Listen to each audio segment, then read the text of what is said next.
Saudara, kasus penangkapan Saipul Jamil terkait dugaan keterlibatan narkoba oleh polisi diduga ada unsur pelanggaran prosedur saat penangkapan.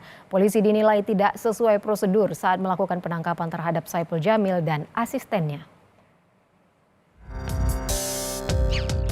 Meski pedangdut Saipul Jamil sudah dibebaskan polisi terkait dugaan keterlibatan dalam kasus narkoba, namun penangkapan Saipul Jamil yang terus menuai sorotan.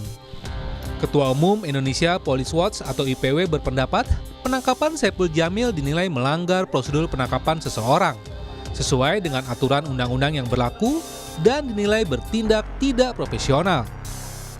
Prinsip untuk bersikap hati-hati dan cermat agar tidak melanggar hak asasi manusia.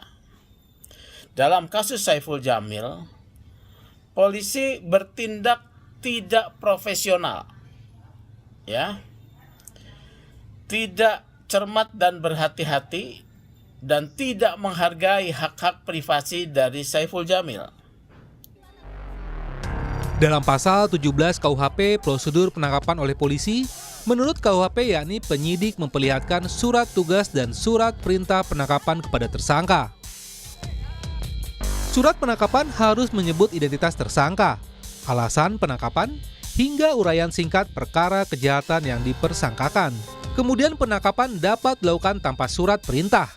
Asal penangkapan harus segera menyerahkan orang yang tertangkap beserta barang bukti kepada penyidik dan membuat berita acara penangkapan. Sementara itu, Propam Polres Metro Jakarta Barat tengah mendalami dugaan pelanggaran prosedur saat penangkapan Saipul Jamil oleh anggota unit narkoba Polsek Tambora. Hukuman akan diberikan kepada anggotanya jika memang terbukti melanggar prosedur. Dan untuk menjamin objektivitas serta menghindari konflik kepentingan anggota unit narkoba Polres Tambora yang terlibat penangkapan dibebas tugaskan sebagai penyidik selama menjalani pemeriksaan oleh Propam Polres Metro Jakarta Barat. Tim Liputan, Kompas TV.